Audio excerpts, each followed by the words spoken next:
आते हैं हम लोग भारत के संविधान के महत्वपूर्ण शब्दावली पर। देखिए, किसी भी प्रतियोगिता परीक्षा में केवल अनुच्छेद रट लेंगे आप तो सभी प्रश्न संविधान का नहीं आएगा।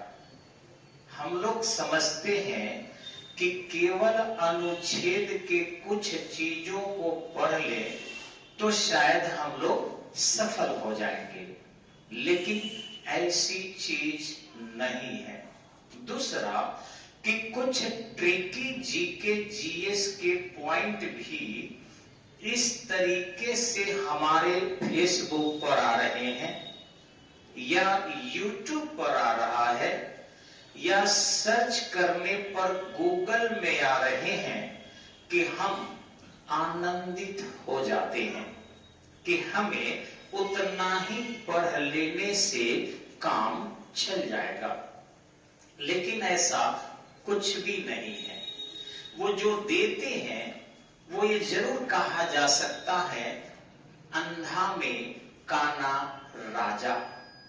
यानी आपको जीके जीएस नहीं आता है, उसमें एकाएक किसी ट्रिक पर, किसी सूत्र पर आपको कुछ याद करा देते हैं।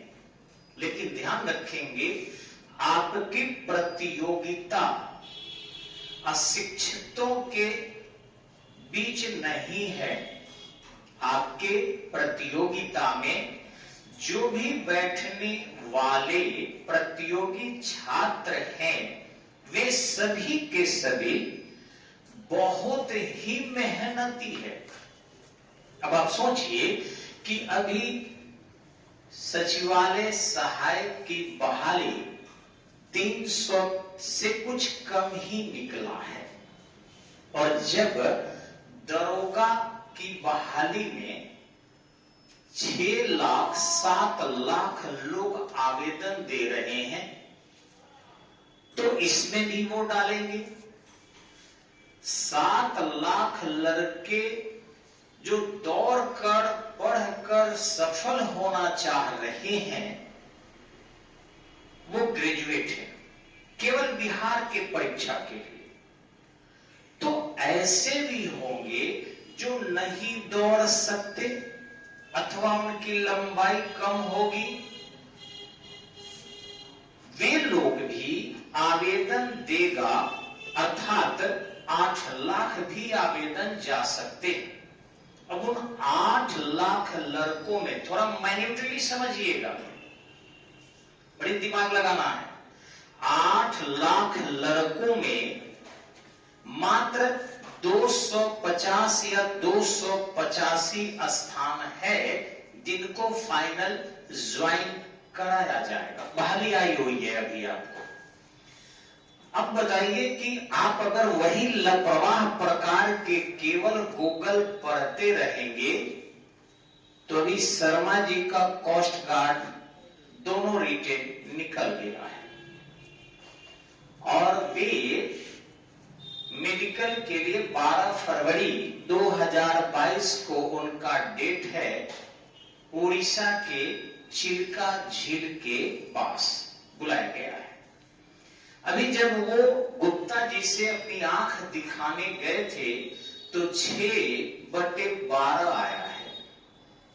सेना की नौकरी है, उनको पता ही नहीं था। अभी अभी की न्यूज में दे रहा हूं, आज की न्यूज है ये, 19 तारीख, समय 12:30 बजे 19 जनवरी 2022 की अभी जांच करा के आए हैं और 6/12 है।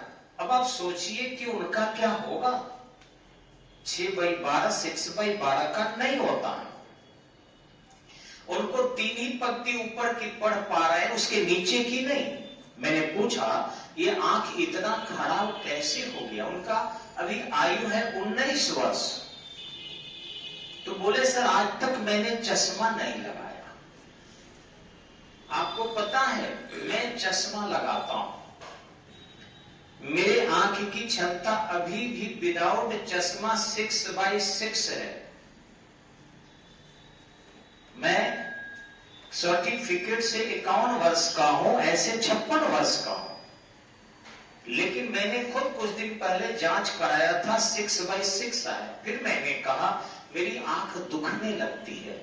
उन्होंने कहा बहुत देर तक पठन पाठन करते हैं, आप एक छोटा सा लेटर बड़ा करने वाला 0.25 का लेंस, रीडिंग लेंस लगा लीजिए। तो मैंने रीडिंग लेंस लगा लिया कि थोड़ा सा बड़ा चित्र बने। ये क्यों हुआ? मेरा तो उम्र हो गया, मुझे कोई दिक्कत नहीं है। 19 साल के लड़के को पता ही नहीं था कि इतनी आंख खराब है ड्यू टू मोबाइल। ये इतना डैमेज कर रहा है। मैं भी फेसबुक पर पढ़ा रहा हूं, मेरी भी रिकॉर्डिंग हो रही है, यूट्यूब पर जाएगी, मैं भी कर रहा हूं। आप सब यूट्यूब जो है सब्सक्राइब कीजिए, आप पढ़िए, लेकिन बंधु कम पढ़िए, कम पढ़िए, क्योंकि ये चीजें सबको बर्बाद कर दे रही है। डॉक्टर साहब कह रहे बिना चश्मा के आपका पावर नहीं सुधरने वाला है, लगाना पड़ेगा। अब आप बताओ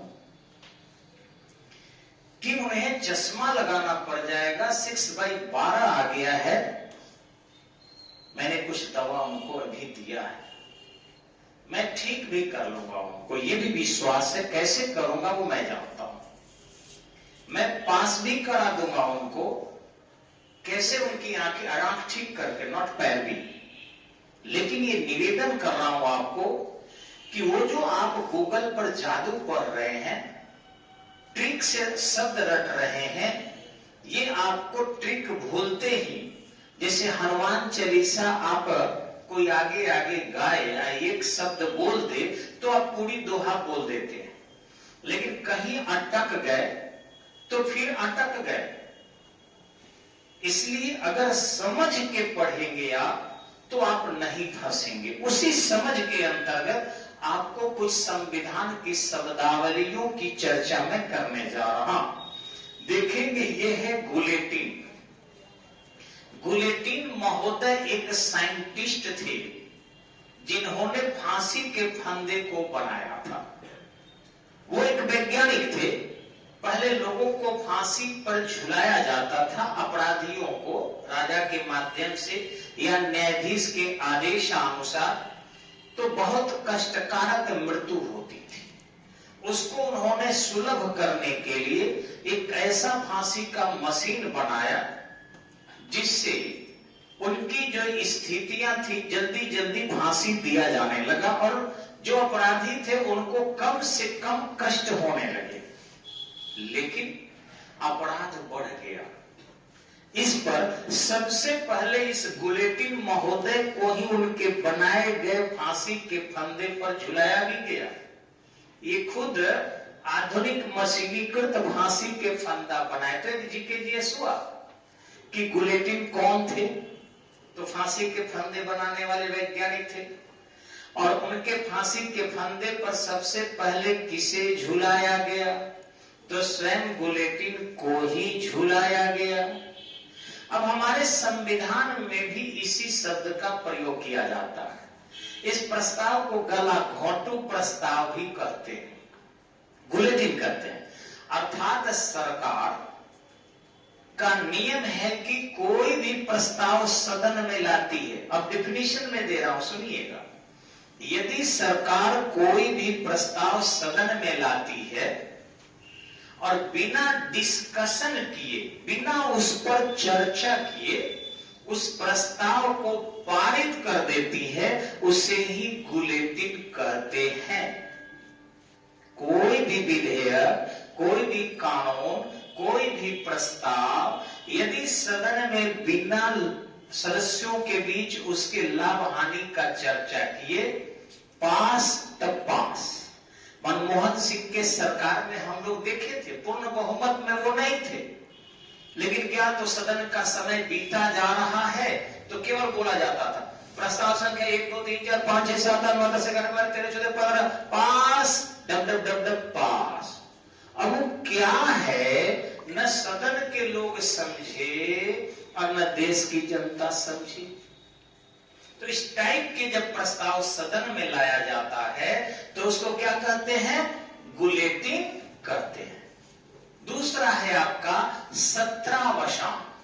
आप जानते हैं कि लोकसभा, राज्यसभा अथवा राज्य के विधानसभा, सुनिएगा ध्यान से, लोकसभा राज्यसभा केंद्र में अथवा राज्य के विधानसभा अथवा विधान परिषद में सत्र के संचालन में 6 महीना से अधिक का अंतराल नहीं होना चाहिए।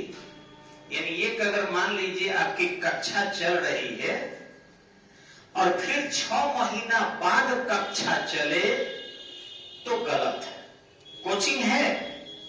लेकिन यदि यही डिफरेंसेज हो जाए सदन का कि आज सदन खत्म हुआ और 6 महीने बाद चलेगा तो गलत होगा। 6 महीना के अंदर फिर जो है सदन को बुलाया जाएगा, जैसे बच्चे आते हैं क्लास चलता है, तो सत्र चलना, क्लास चलना, सत्र बंद, अब घर चले गए, अब 2-4 10 दिन 20 दिन की छुट्टी मनाए, फिर आए। तो इस ढंग से दोनों के बीच जो गैपिंग होता है वो 6 मंथ से ज्यादा नहीं होना चाहिए। भारत में मिनिमम साल में 3 सत्र बुलाए जाते हैं। बजट सत्र जो भी आएगा, 1 फरवरी को बजट प्रस्तुत होगा, तत्पश्चात मानसून कालीन सत्र वर्षा के समय मई जून जुलाई में, और फिर शीतकालीन सत्र, न्यूनतम 3 सत्र। एक सत्र में मान लीजिए हम लोग कहते हैं 1 महीना चलेगा क्रैश कोर्स, तो उसको कहेंगे क्रैश कोर्स सत्र। अब लगातार नहीं चलेगा, माने 2-4 घंटा पढ़े फिर घर गए, फिर आए फिर पढ़े फिर घर गए, तो ये नहीं कि अब एक के बार 2 महीना के लिए बंद कर दिए। बंद कर दिए तो आपको क्लास बंद हो गया, यानी सत्र का अवसान हो गया, सेशन बंद हो गया, तो उसी को हम सत्रावसान करते हैं। अब ध्यान रखेंगे कि सत्रावसान जो होता है वो ऐसे नहीं होता, एक दिन के लिए आपको आज सत्र बंद किया जाता है, संसदीय कार्रवाई बंद होती है या राज्यसभा में चर्चा बंद होता है, लेकिन सत्रावसान होगा तो महामहिम राष्ट्रपति का सिग्नेचर होता है। सत्र के आहूत करने के लिए, नहीं बुलाने के लिए भी राष्ट्रपति को विश्वास में लिया जाता है, और सत्र को बंद करने के लिए भी उनको सूचना दी जाती है, संसदीय मंत्री देता है और सिग्नेचर करते हैं। तो जब सत्र कुछ दिनों के लिए 10 दिन 20 दिन 25 दिन 50 दिन के लिए अगर बंद हो गया, नहीं चलेगा, तो उसको कहते हैं सत्रावसान। मुझे विश्वास है समझ गए होंगे, अब कहीं पूछेगा तब बना देंगे। आगे है आपका फ्लोर क्रॉसिंग। अब परिभाषा रखिएगा, किसी भी एक सदस्य, किसी भी एक पार्टी के सदस्य अगर दूसरे पार्टी में अपनी वोटिंग कर देते हैं तो उसे फ्लोर क्रॉसिंग कहते हैं। अरे भैया जितना जल्दी रटिएगा उतने जल्दी भूलिएगा। और यदि इसको इस तरीके से रटे हम कि सतह का खिसक जाना, यानी पैरों तले जमीन खिसक जाना, तो यदि किसी एक राजनीतिक दल का व्यक्ति है और वह, ये हम जानते हैं कि मुझे ही वोट करेगा क्योंकि मेरे पार्टी से है, लेकिन जब पार्टी यानी होने लगा वोटिंग और उस दौरान, उस कैमरे में नहीं ना है इनका जी, देखिएगा, उस दौरान यदि वो धीरे से खसक जा रहा है, दूसरे तरफ वोटिंग कर दे रहा है, तो क्या वह क्या कहलाएगा? सतह का। अगर आप चल रहे हैं जिस मिट्टी पर, और वही अगर खसक जाए पैरों तले जमीन, तो क्या हो जाइएगा? धराम गिर जाइएगा। तो वही है फ्लोर क्रॉसिंग, सतह का खिसकना। यानी जिस दल का कोई व्यक्ति है, अगर ऐसा है तो हटा लीजिएगा इनको, जिस दल का यदि कोई व्यक्ति है और वह यदि दूसरे दल में वोट कर देता है, तो उसको हम लोग फ्लोर क्रॉसिंग करते हैं। नेक्स्ट आपका देखेंगे धन्यवाद प्रस्ताव। तो ध्यान रखेंगे, किसी अच्छे व्यक्ति को ही ना अच्छे कार्य के लिए धन्यवाद दिया जाता है। तो हमारे संसद का सत्र जब शुरू होता है, जैसे क्लासे, और क्लास जब नया नया कहीं कोचिंग करने जाते हैं और आपका शुरू होता है तो वहां के डायरेक्टर आते हैं पहले और आकर क्या करते हैं, क्लास को संबोधित करते हैं। हमारी कक्षा में ये पढ़ाई होगी, ऐसे होगा, फलाना टीचर होंगे, हम इस तरह से सफल कराएंगे, इतनी घंटी कक्षा चलेगी, आपको ये कराया जाएगा, बहुत सारी चीज बोलकर वो चले जाते हैं। अब जितने उस कोचिंग में शिक्षक हैं वे लोग आकर, जितने शिक्षक हैं वो लोग आकर, और उनमें से एक व्यक्ति कोई कहता है कि डायरेक्टर साहब हमारे जो है ऐसे ऐसे आपको आश्वासन दिए हैं, उनको बहुत बहुत धन्यवाद, और वैसा हम लोग करेंगे, उनकी उम्मीदों पर खड़ा उतरेंगे। वैसे ही सदन का जब सत्र चलता है तो आपको राष्ट्रपति आकर उसे संबोधित करते हैं, या राज्य विधानसभा में राज्यपाल आकर संबोधित करते हैं, और जब वो चले जाते हैं तो उनको धन्यवाद प्रस्ताव देता है सरकार के लोग। क्योंकि सरकार में जो है, जैसे अभी बीजेपी सरकार है, तो बीजेपी के घटक दल के लोग या बीजेपी के लोग महामहिम राष्ट्रपति जब आएंगे, सत्र को अभी इसी बजट सत्र में आहूत करेंगे हमारे रामनाथ कोविंद जी, तो हमारे भारतीय जनता पार्टी के लोग ही या उनके गठबंधन के एनडीए के लोग ही कोई आएगा और धन्यवाद प्रस्ताव देगा कि महामहिम राष्ट्रपति ने जो जो चीजें बोला है हम करेंगे, उनका धन्यवाद है।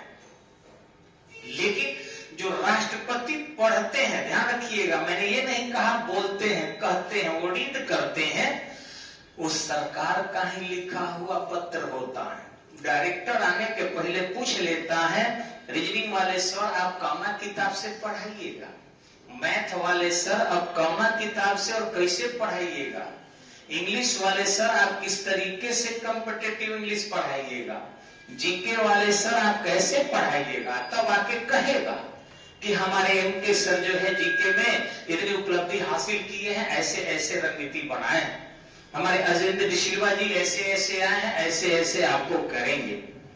अंग्रेजी में चाहे गुड्डू सर हो, चाहे आपके अली सर हो, जब कोचिंग खोल जाएगी तो वो आएंगे और आपको अंग्रेजी में इस तरीके से कवर कराएंगे। डायरेक्टर आकर आपको बोलता है तो उससे पहले राय लेता है, यानी सरकार के ही चिट्ठा को राष्ट्रपति रीड करता है, उसी को हम लोग सत्र का आहूत करना कहते हैं, सत्र का संबोधन कहते हैं, राष्ट्रपति करता है, और उसके बाद ये धन्यवाद प्रस्ताव आता है, जिसको धन्यवाद ज्ञापन भी कहा जाता है। आगे है आपका कटौती प्रस्ताव। अब ध्यान रखेंगे कि ये कटौती प्रस्ताव क्या है। देखिए, ऐसे किसी सरकार जब चुनी हुई आ गई है, चुनी हुई सरकार है और उसको बहुमत है, तो जो काम करेगी करेगी।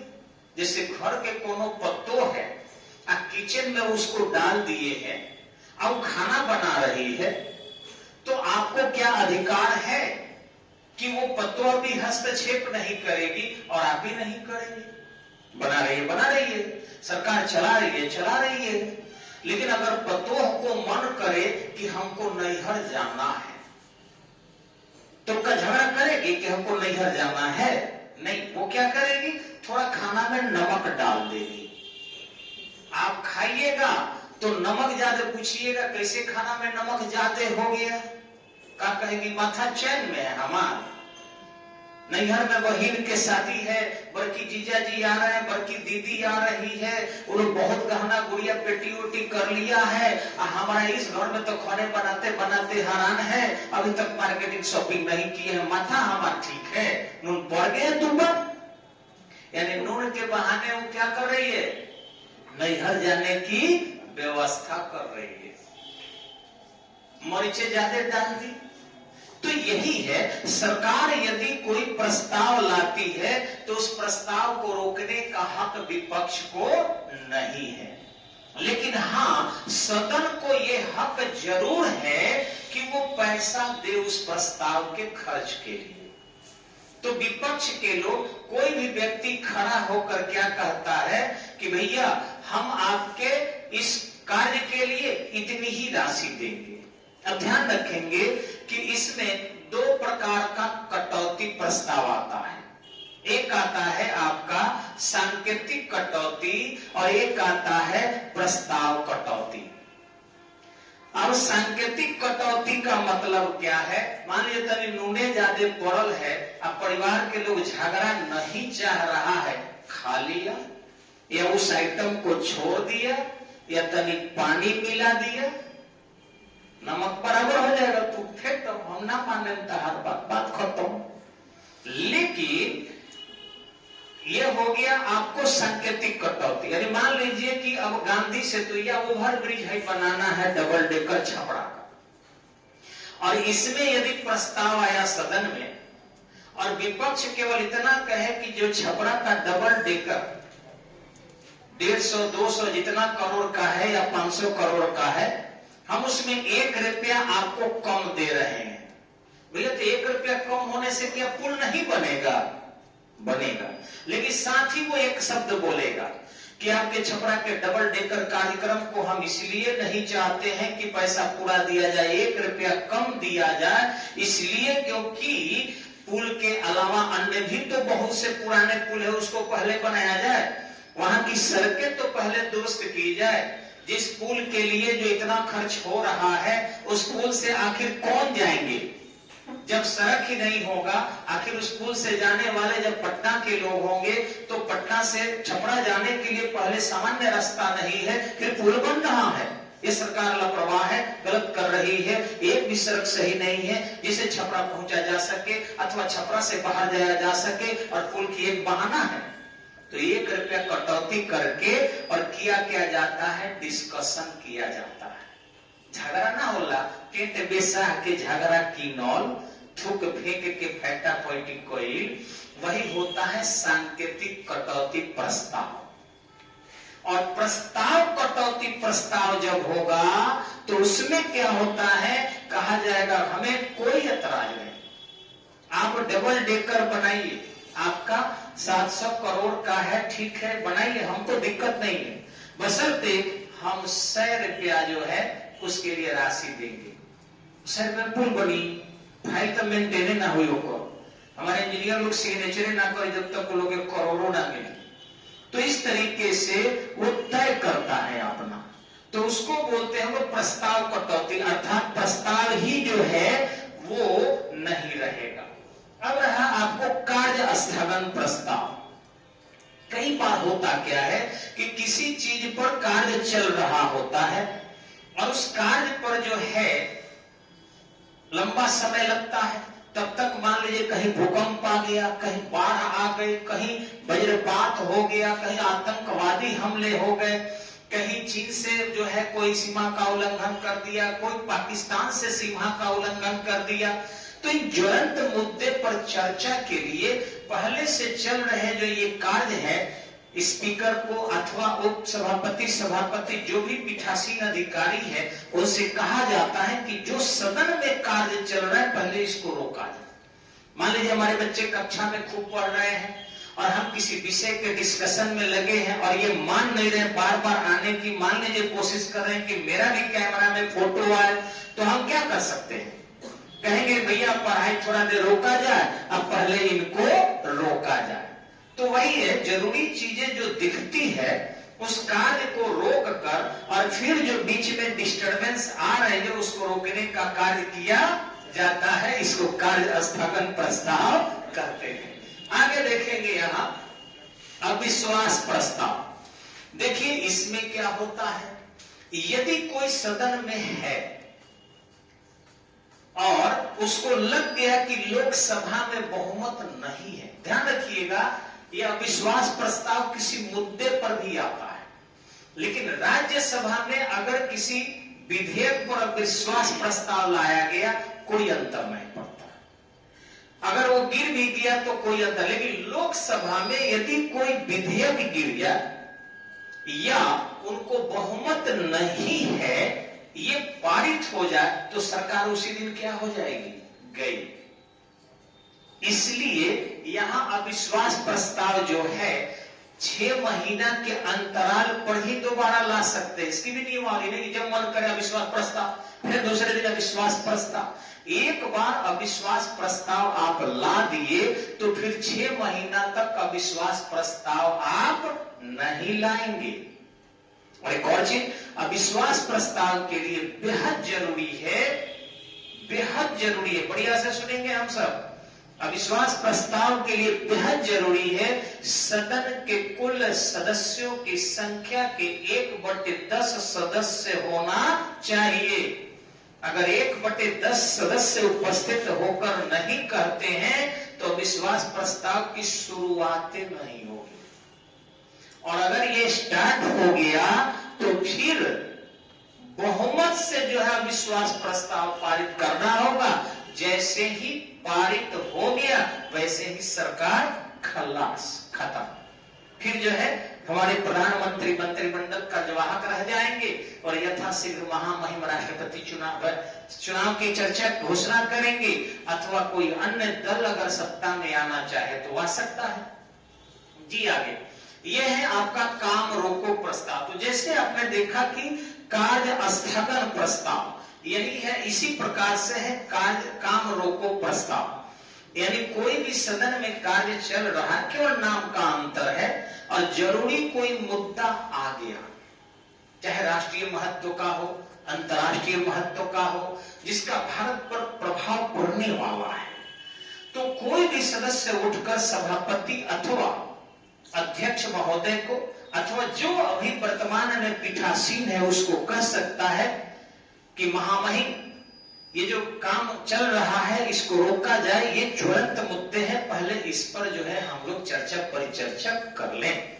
अगर उनको आवश्यक लगता है, वो अपने आईएएस अधिकारियों से पूछते हैं, कैबिनेट सेक्रेटरी से पूछते हैं, और वो राय दे देता है कि नहीं, काम रोकना जरूरी है क्योंकि ये मुद्दा जरूरी आया है और बहुत जरूरी है, तो वैसी स्थिति में जो कार्य चल रहा है उसको रोक दिया जाता है। लेकिन रोकने के काम कभी भी जो पीठासीन अधिकारी है वही करेगा, चाहे अध्यक्ष हो, उपाध्यक्ष बैठा हो, जो कुर्सी पर बैठा हो, या सभापति हो, उपसभापति हो, जो भी उस पर आसन पर बैठा है उसी के निर्णय मान्य होंगे। यहाँ लाल फीता साहिब, ये तो बड़ी हंसाने वाली एक मुद्दा है और सही जानकारी है। उत्तर प्रदेश में आश्चर्य करेंगे आप कि विश्वनाथ प्रताप सिंह जो थे वो एक प्रसिद्ध नेता थे। उन्होंने कहा, यदि मेरी सरकार आ गई, यदि मेरी सरकार आ गई और मैं उत्तर प्रदेश में चीफ मिनिस्टर बन गया तो 24 घंटे के अंदर लाल फीता शाही समाप्त कर दूंगा। जनता तो जान ही रहे हमारे देश के लोग कितने पढ़े लिखे लोग हैं, और महात्मा बुद्ध के देश और महावीर के देश में संतों के अलावा दूसरा जन्म कौन लेता है? आश्चर्य करेंगे आप। आज के समय में चंदन लगाना जो है बेवकूफ आदमी का काम माना जा रहा, पिछड़ा हुआ माना जा रहा है। ये रुद्राक्ष पहनने का मतलब और पिछड़ा हुआ है। आज के समय में जितने आप सीधा बनोगे, जितने उदार बनोगे, उतना ही आपका शोषण होगा, उतना ही आप अयोग्य माने जाएंगे। किसी लड़के का अगर अगुआ आ जाए और आप यदि कह दीजिए लड़कवा बड़ी सीधा हो, एकदम देवता खानी है, भोले बाबा खानी बसहा, एकदम जैसे गौ हवन गौ हवन, अगुआ भाग जाएगा। और जैसे ही आप कह देंगे कि एटीएम चोर है, बड़ा पैसा कमाता है, बाबरे तिलक बढ़ जाएगा। पता नहीं हमारी सोसाइटी को क्या हो गया है कि वो कहीं से पैसा ला रहा है, बस तरीका क्या है इस पर कोई फोकस नहीं है। जबकि भ्रष्टाचार पर एक सिंपल से रमेश के अरोड़ा की बात मैं करना चाहूंगा, जो जयपुर यूनिवर्सिटी के बहुत बड़े विद्वान हैं। उन्होंने उदाहरण दिया कि चाणक्य अपने एक छोटी सी कुटिया में बैठा था। जब चाणक्य के दरबार में मेगस्थनीज आया, सुनिएगा, विश्व का सबसे बड़ा विद्वान यूनान का रहने वाला कौन था? मेगस्थनीज था। उसने इंडिका नामक पुस्तक लिखी थी। जब चंद्रगुप्त मौर्य के दरबार में आया तो कहा कि हे राजन, आपको इतना महान शासक बनाने वाला प्रधान पुरोहित, परम विद्वान कहां है? उन्होंने कहा उसके पास चलने के लिए आपको पैदल चलना होगा। क्योंकि वो कहता है कि मेरे पास आने के लिए विशेष सड़क की आवश्यकता नहीं है, न उससे घोड़ा जा सकता है सड़क से और न ही कोई बैलगाड़ी। आप चलिए, वो पैदल लेकर जाता है मेगास्थनीज को। एकदम सच्ची कहानी है ये। और जब चाणक्य के कुटिया में पहुंचता है तो देखा कि एक दिया जलाए हुए है और उस दिया में तेल भरा हुआ है। वहां पहुंचकर मेगास्थनीज कहता है, हे गुरुवर, आप तो इस विश्व के महान विजेता सिकंदर से भी मिले थे, उसे भी वापस कर दिए और सेल्यूकस जैसे ताकतवर को भी भारत की भूमि से पराजित करके भेजने वाले हैं, इस छोटी सी कुटिया में क्यों रखते हैं? उन्होंने कहा, तुमको राजकीय विषय से संबंधित चर्चा करना है या हमारे पर्सनल जीवन से करना है? जानते हैं, उन्होंने कहा, आपके व्यक्तिगत जीवन से हमें कुछ चीजें सीखना है। तो उन्होंने दिया को बुझा दिया। अब आश्चर्य करने लगा मेगास्थनीज की, भैया ये दिया को क्यों बुझा दिया गया? अंधेरे में क्या सिखाने वाले हैं महान गुरुवर? उन्होंने तुरंत चकमक पत्थर को जलाया और दूसरा दिया जला दिया। कहे कि महाशय, मैं समझा नहीं, आप एक दिया जल रहा था उसे बुझाकर अलग कर दिए और दूसरा दिया आपने जला दिया, ये क्या बताना चाह रहे हैं? उन्होंने कहा कि मैं चंद्रगुप्त मौर्य का दरबारी विद्वान, प्रधान पुरोहित और प्रधानमंत्री भी हूं और इसलिए चंद्रगुप्त मौर्य के दिया जल रहा था, उसका तेल था और उसके तेल से उसके राज्य का काम मैं कर रहा था, लेकिन तू पर्सनल मुझसे पूछ रहा है तो मैं उसका तेल यूज नहीं करूंगा। मेरे अपने वेतन से मिले हुए जो तेल खरीदा गया है उस दिया को मैंने जला दिया। मैं भ्रष्टाचार को प्रश्रय नहीं देता हूं और सरकारी धन का मिसयूज नहीं करता हूं, क्योंकि वो सरकारी धन था, वो देश के करीबन 3 करोड़ 30 लाख आबादी का कमीनी का धन है। उस समय में 3 करोड़ 30 लाख आबादी थी। 3 करोड़ 30 लाख आबादी का धन अफगानिस्तान तक था उसके कब्जे में, पाकिस्तान था, सारा था, पूरा भारत नहीं था, दक्षिण वाला थोड़ा भी छूटा हुआ था। तो 3 करोड़ 30 लाख जनगणना हुई थी चंद्रगुप्त मौर्य के समय में फॉर द टैक्सेशन, आपके टैक्सेशन के लिए। पहली सेंसस रिपोर्ट कब आई थी? चंद्रगुप्त मौर्य के समय में। तो इस तरह से कहता है 3 करोड़ 30 लाख आबादी के इसमें पूंजी लगी हुई है उस दिया में। उस दिया के तेल का प्रयोग मैं पर्सनल अपने काम के लिए नहीं कर सकता। मेरे दिया ये है, मैं उस दिए से राजकीय काम को कर रहा था, अब उस दिया मैंने बुझा दिया, मैं इस दिए से काम करूंगा, मेरा निजी दिया है। मेगास्थनीज बहुत ही हैरान हो गया और कहा कि भारत में केवल संत रहते हैं, केवल ईमानदार रहते हैं, केवल देव स्वरूप रहते हैं, यहां भ्रष्टाचार नाम की चीज नहीं है। आज का युग क्या है? उस समय के प्रधानमंत्री कुटिया में रहता था, कुटिया। उस समय का प्रधानमंत्री दिया में रहता था और सरकारी दिया के तेल को बुझा दिया। आज समझा जा सकता है, जो सुन रहे हैं उनमें कितनी ईमानदारी है, और आप लोगों से भी कहता हूं, आप कितनी ईमानदारी से सरकारी सेवा में जाना चाह रहे हैं, ये समझा जा सकता है। अपने आप से पूछना है, क्योंकि ईमानदार तो सब है, हमारे भारत में खड़ा कहां होते हैं? सबको लगता है कि मैं ही बस एक ईमानदार हूं, मैं ही एक भ्रष्ट मुक्त हो, बाकी सभी भ्रष्ट है, सबको लगता है। लेकिन दिल से पूछना है, हम कहां कहां ईमानदार है? और उस चाणक्य के मेगास्थनीज के वार्तालाप को देखना है। ध्यान रखेंगे, ये लाल फीताशाही उसी का परिणाम है। कार्यालय में जाकर देख लीजिए, कोई काम नहीं है, गप मारते हैं, चाय पीते हैं और जुगाड़ में लगे रहते हैं कि कहां से धन को ऐंठा जाए, किस गरीब को सताया जाए। बस इसके लिए आज की पूरी मशीनरी लाल फीताशाही से ग्रसित है।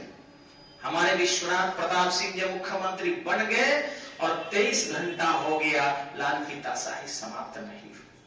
उनसे मीडिया ने पूछा, हुजूर लाल फीताशाही 23 घंटे बीत गए, आप सौगंध खाए थे कि 24 घंटे के अंदर लाल फीताशाही समाप्त करेंगे, तो 1 घंटा बचा है, कैसे समाप्त होगी? उन्होंने कहा, मैं अपने सभी अधिकारियों से आपके माध्यम से घोषणा करना चाहता हूं कि वो लोग जिस फाइल में लाल फीता लगाकर दराज में डाल दिए हैं, उस फाइल में हरा फीता लगा दें और फिर फाइल में डाल दें। अब सोचिए, यानी लाल फीताशाही के जगह क्या हो गया? हरा फीताशाही हो गया। यानी यह एक कलर का चेंजिंग था। कार्य को विलंब होने में कोई रोक नहीं लगा। समझा जा सकता है कि इस ढंग से भावनाओं से खेल कर सत्ता पर आसीन होने वाले लोग आस्तीन के जीवित सांप भी नहीं है, आस्तीन के जले हुए सांप है, जो राख के ढेर में हमारी तेल जो है, रक्त हमारी लहू जा जाकर उनको रोशनी दे रही है जल जल कर। अगर एक बार बुझ जाए तो राख के ढेर नजर आएंगे, आस्तीन के सांप नहीं, आस्तीन के मरे हुए सांपों के हाथ में हमने सत्ता सौंप दिया है। तो यही है लाल फीताशाही, यानी सरकारी कार्य में विलंब का होना और भ्रष्टाचार के लिए विलंब होना, नॉट ए कार्य की अधिकता। आगे देखेंगे ध्यानाकर्षण प्रस्ताव। ध्यानाकर्षण प्रस्ताव क्या है? जब प्रेस मीडिया में कोई ऐसी सूचना छपती है जिसमें सदन का ध्यान आकृष्ट करना जरूरी होता है, तो उसके लिए जैसे काम रोको प्रस्ताव हुआ या फिर स्थगन प्रस्ताव हुआ, इसके बाद ध्यानाकर्षण प्रस्ताव, सदन का ध्यान किसी विशिष्ट मुद्दे की ओर आकर्षित करने के लिए जब सदस्यगण द्वारा या किसी सदस्य द्वारा प्रस्ताव लाया जाता है, उसको हम ध्यानाकर्षण प्रस्ताव कहते हैं। नेक्स्ट है आपका व्हीप। क्या है व्हीप? होता है कि किसी राजनीतिक दल द्वारा अपने सदस्यों को महाआदेश देना कि आपको इसी जगह पर वोट करना है। अगर आप व्हीप के उल्लंघन करते हैं तो पार्टी के अनुशासनात्मक कार्रवाई आप पर की जाएगी। पूछा जाएगा, क्यों नहीं आपको पार्टी से निकाल दिया जाए, क्यों नहीं आपको जो है सदस्यता से निलंबित करने के लिए सदन के अध्यक्ष से अथवा सभापति से हम रिक्वेस्ट करें कि हमारे पार्टी के ये नियमों का उल्लंघन कर रहे हैं और हमारे सीट पर जीतकर आए हैं। तो जो एक निश्चित स्थान पर उस पार्टी के अध्यक्ष द्वारा तय किया जाता है कि हम सभी लोगों को एक जगह ही वोट करना है, उसी को, उस महाआदेश को हम व्हीप करते हैं। अब रहा निंदा प्रस्ताव। निंदा प्रस्ताव सरकार के किसी प्रस्ताव का, किसी कार्य का, किसी उद्देश्य के विफलता पर यह निंदा प्रस्ताव लाया जाता है। कई बार सरकार भी निंदा प्रस्ताव लाती है। वो दूसरे देशों के द्वारा या आतंकवादियों के द्वारा कोई गलत कार्य जब किए जाते हैं तो हमारी सरकार सामूहिक रूप से उसकी निंदा करती है। यदि दूसरे देश का प्रस्ताव है या कोई ऐसा मुद्दा है जिससे हमारे राष्ट्र की जो है असुरक्षा बढ़ रही है, इस पर यदि सरकार ही निंदा प्रस्ताव लाती है और इस निंदा प्रस्ताव पर सब सहमत होते हैं तो सरकार को कोई खतरा नहीं है। लेकिन यदि सरकार के निर्णय के खिलाफ निंदा प्रस्ताव पारित हो जाता है तो इसी पर सरकार जो है अलग अलग अधिनियम के अंतर्गत चर्चा चाहती है। वो कई बार कहती है कि नियम 86 के अंतर्गत चर्चा, और कोई कहती है कि नियम 93 के अंतर्गत अधिचर्चा हो। अब इसमें है कि एक जो है नियम 86 के अंतर्गत यदि चर्चा होती है तो उसमें वोटिंग का प्रावधान नहीं है, निंदा आ गया, हो गया, काम खत्म। लेकिन यदि उसी को यदि वोटिंग के अंतर्गत किया गया और सरकार के खिलाफ यदि निंदा प्रस्ताव पारित हो गया तो वैसी स्थिति में राज्यसभा में हो तो खास अंतर नहीं पड़ता, लेकिन लोकसभा में हो तो ये माना जाता है कि सरकार बहुमत में नहीं है और सरकार का त्याग पत्र मान लिया जाता है, सरकार अल्पमत में आ गई है। तो इस तरीके से बहुत सारे शब्दों को आपने समझ कर पढ़ा होगा। मुझे विश्वास है कि आप एक बार और मनन कर लेंगे, सुन लेंगे इसको, तो आपको याद हो जाएगा और जिस तरीके से प्रश्न आपके शब्दावलियों के आएंगे संवैधानिक, आप उसे सॉल्व कर पाएंगे। फिर अगले वीडियो आप देखिए, सब्सक्राइब कीजिए, ऐसे ही सहयोग करते रहिए। धन्यवाद, नमस्कार।